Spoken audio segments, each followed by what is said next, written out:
been Washington's power structure. What he did have was enthusiasm and nerve. Figuring for money, he go to rich people. He had written several powerful senators, including John Warner of Virginia, then married to actress Elizabeth Taylor. When I first got involved, these folks were on the brink of bankruptcy. And therefore, it was my job, together with others, to try and raise some fast money. Because this thing was tubing out. Wasn't going to happen. Not with this group, anyway. I gave a little breakfast out at my home, invited about 25 individuals who had, by and large, interest in the defense business, and they all came for the usual ham and eggs, and I'm giving the speech, and Jan's giving the speech. Out of nowhere, this is Jan here. Appeared, walked down the stairs. The person next to me actually dropped his cup of coffee.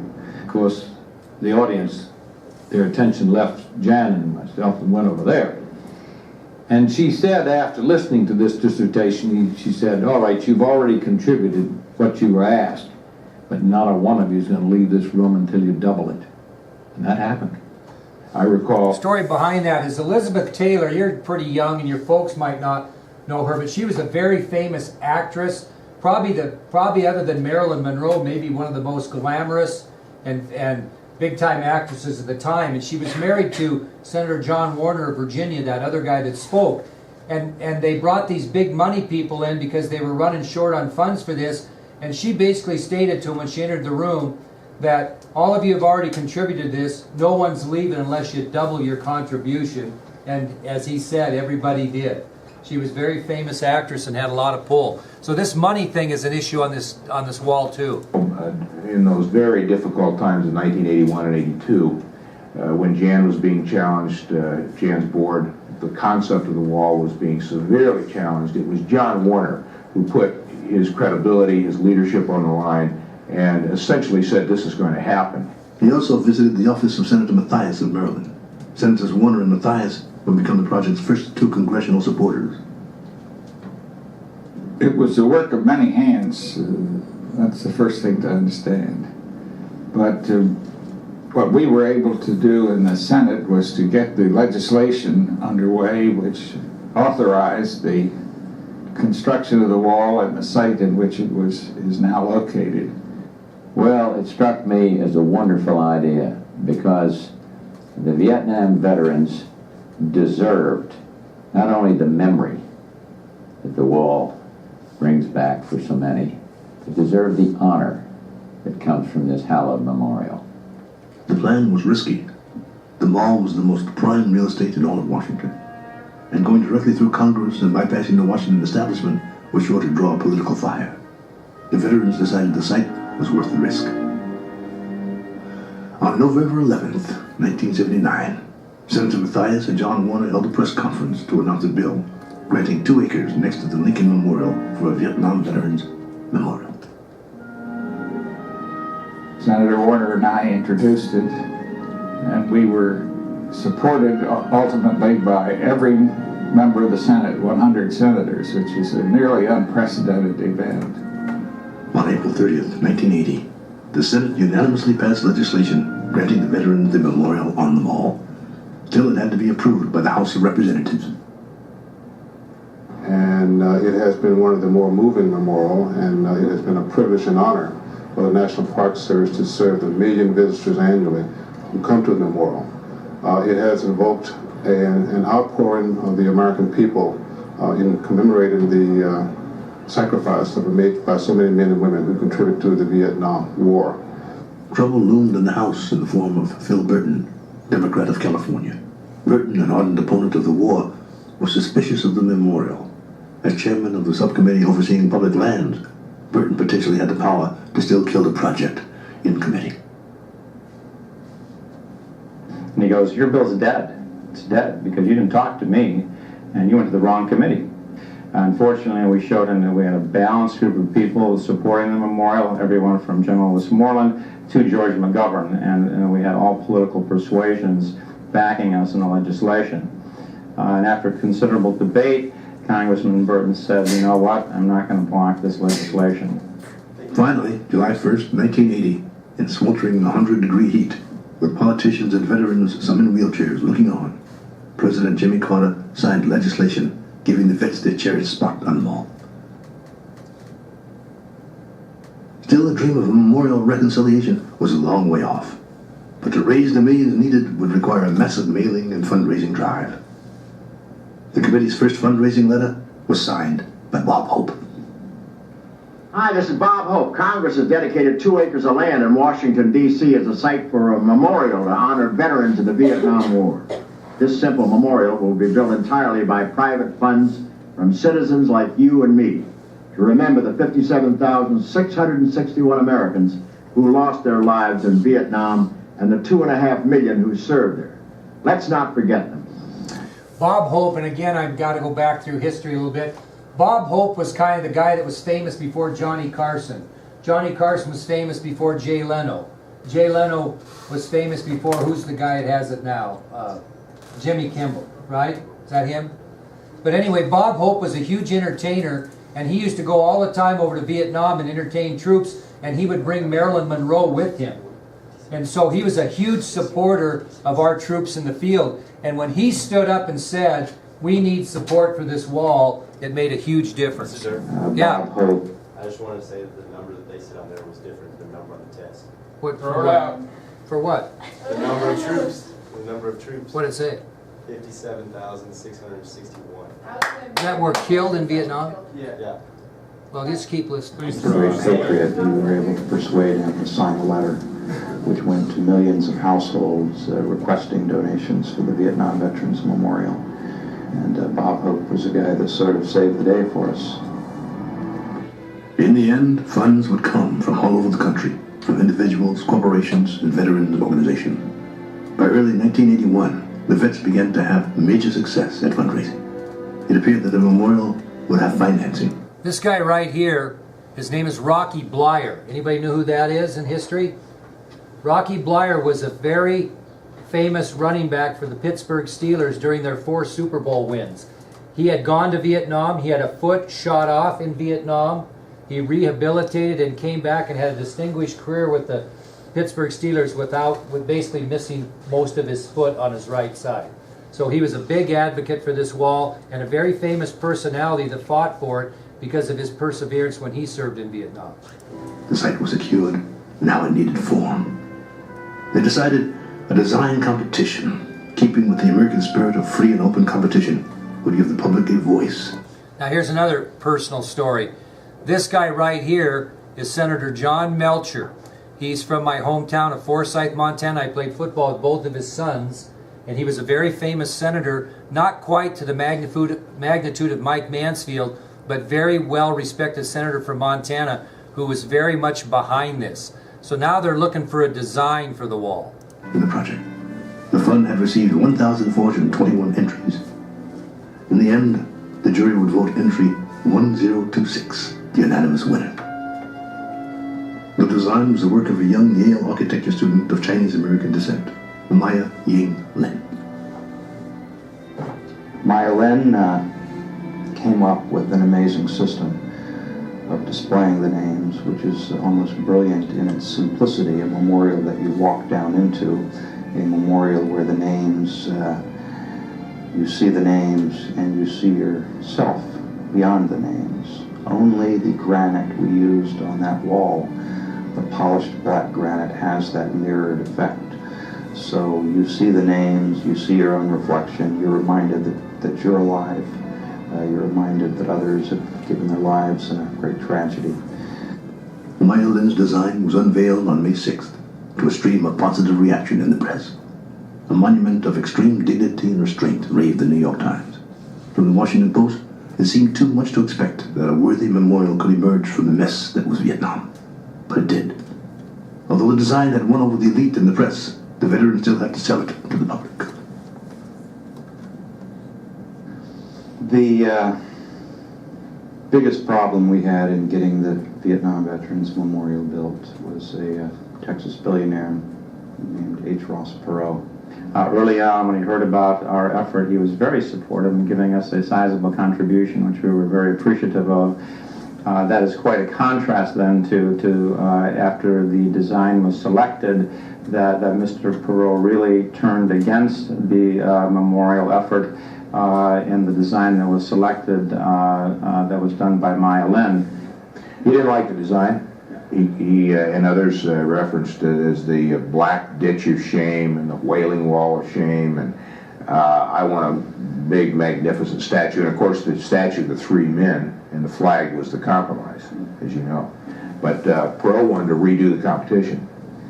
H. Ross Perot referred to the memorial as a tombstone, and he did everything he could to stop it from being built. Anybody know who that is? Just to give you another history lesson, billionaire from Texas. He ran as an independent when George H. Bush ran for re-election against Bill Clinton the first time. And H. Ross Perot took many, many Republican votes away from Bush, and because Ross Perot ran as an independent was the major reason why Bill Clinton was elected president in that first term. Very famous politician, so to speak, who ran everything on his money. Very, very wealthy man, and used his wealth in many different areas. But he cost George H. Bush re-election for the presidency by him jumping in as a third party. Big deal we'll get to maybe later. Yet another distressing development was the hostility many veterans felt for designer Maya Lin. Publications like the Wall Street Journal were editorializing against the design. Prominent members of Congress were starting to gang up on us or distance themselves from us. The monument had become as divisive as the words embodied. Opponents to the memorial numbered less than a dozen, but they were gaining the attention of the media, and they were politically powerful. Scruggs would later write, some 58,000 GIs were in debt with what they had been in life, pawns of Washington politics. The veterans' dream for a wall that would heal was slipping away. I still feel angry and resentful at the government that sent us to Vietnam on a tragically misguided mission. But personally, I feel very comforted by the thought that these millions of pilgrims who come to visit this memorial every year, as they have for 15 years, are showing that many Americans, millions of them, are grateful for what we did and did well under the most trying conditions. Tempers flared. No demand was more important to the opponents than the wall be white. Black, they said, denoted shame. Finally, General George Price, one of the country's highest-ranking African-American officers, spoke up. General Price very eloquently stood up and challenged the group that the black is beautiful and that we should cease discussion about the color of the memorial, that it is indeed a color of honor and dignity. After that, no one spoke of making the wall white again. The meeting might have ended in a deadlock had it not been for General Mike Davison. Davison, a strong supporter of the memorial from the beginning, proposed a compromise. Add a statue and flag to the design and reword the inscription. With this, they had a deal. Finally, on March 15th, 1982, the building permit came through. You have to understand that despite the fact that Secretary Watt had given us the construction permit, some of the opponents were trying to stop the actual ground breaking. We needed a strategy to beat them. And the strategy was to just get bulldozers on the site, on the mall, and have them randomly rip holes all over a 3-acre site. And I asked the operator to make the area look as though I had called in an airstrike with B-52s. I just want holes everywhere, and they were able to accomplish that with great glee. Actually, a number of them were military veterans. 11 days later, when the official groundbreaking took place, the site was a 2-acre sea of mud, as veterans from every state, accompanied by dignitaries, dug in with the ceremonial shovels. The black granite panels quarried near Bangalore, India, had been polished in Barr, Vermont. The names were being inscribed in Memphis, Tennessee. The names would appear in chronological order, so that as Jan Strokes has said, those who die together in battle are together on the wall. One particularly emotional moment. I want to make a point. They are in chronological order. However, what happened after the original wall was made, they ended up discovering other soldiers, correct? And so you do have a little bit of a mismatch because the wall comes in a middle, it comes from each end of the middle, and William Nolde, who was the last man killed in the Vietnam War, his name is where the walls match. So they had to kind of make some provisions because of other people they found later. So just keep that in mind. It occurred. with a woman whose younger brother had died in Vietnam engraved his name.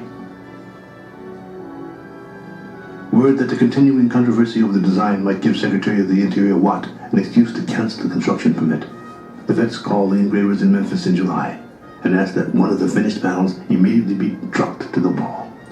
They knew if they were able to install it, Watt would not have the nerve to remove it. On July 22nd, the first panel went up with only a few reporters, family members, and vets present.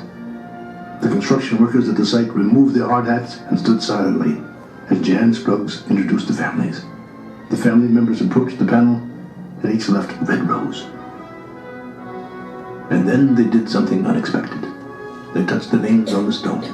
Scruggs knew that no one could stop the dream. As construction continued, vets and families sneaked into the site to view the completed portions. A Navy pilot in uniform brought the Purple Heart. "It belonged to my brother," he said. "We flew together. I'd like for you to put it in with the concrete being poured." The pilot saluted as the metal disappeared into the wall. Contrary to public opinion, we are not healed yet. This country is not living up to its full potential because too many of us are in denial. There are many people who are still denying that the Vietnam era existed from a historical point of view.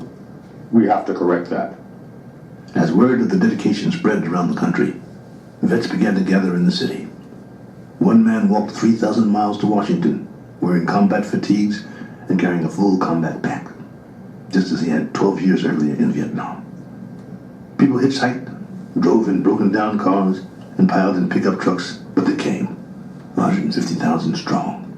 It was as if they were all drawn by the same ghostly bugle. Since its dedication, the wall has become the most visited memorial in all of Washington. One journalist called it the most emotional ground in the nation's capital.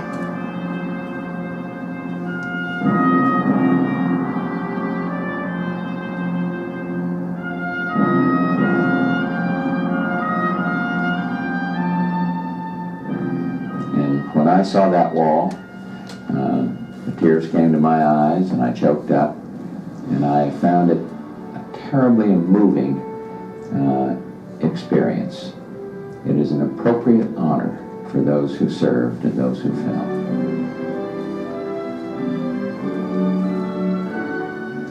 My father's remains were recovered just in the fall of 1996. Now when I come to the wall, I can see my father's name and see my uncle's name and know that for us the Vietnam War is over to the point that we can begin to heal. I think this wall can heal and does heal, because you see families going and tracing the names of their loved ones or of their friends. And I think it, in a strange and wonderful way, it heals the wounds.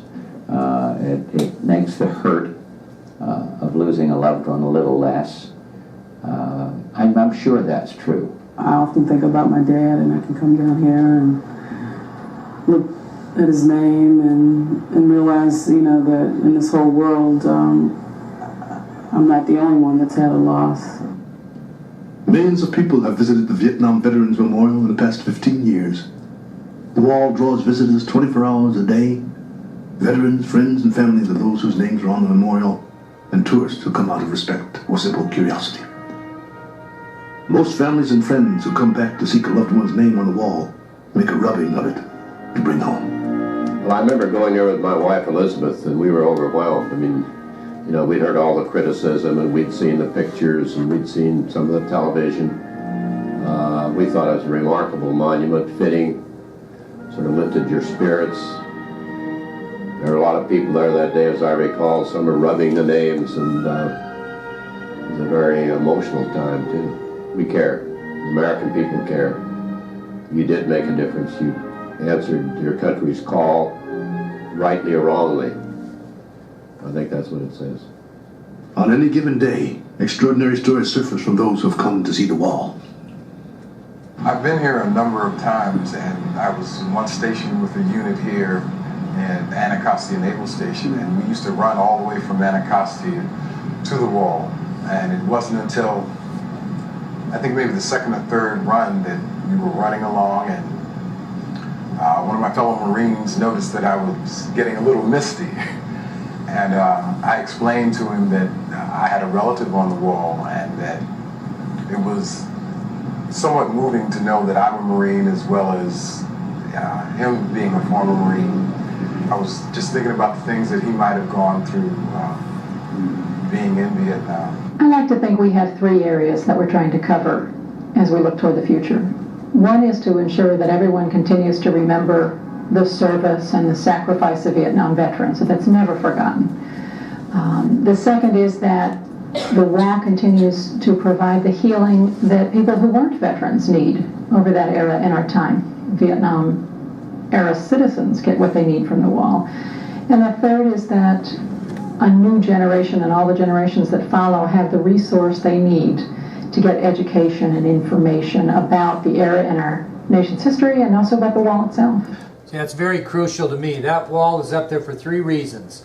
To honor those people that died protecting your freedom in Vietnam, to help try to heal those people that didn't serve, that didn't understand the war, that protested the war, that didn't treat these veterans very well when they came back. And the third and most importantly for me is that the future generation, you kids, get an understanding of what the war meant and what that wall stands for, because you don't have any idea. Just like I don't have any idea. I'm a post-Vietnam person. I had to do this on my own. I want you to understand the importance of that wall and the sacrifice those men gave, despite the fact it was an unpopular conflict. That doesn't matter. You shouldn't disrespect soldiers because you don't agree with the conflict. They are the ones that are fighting for your freedom. You think about a last conversation perhaps you had with somebody, or think about a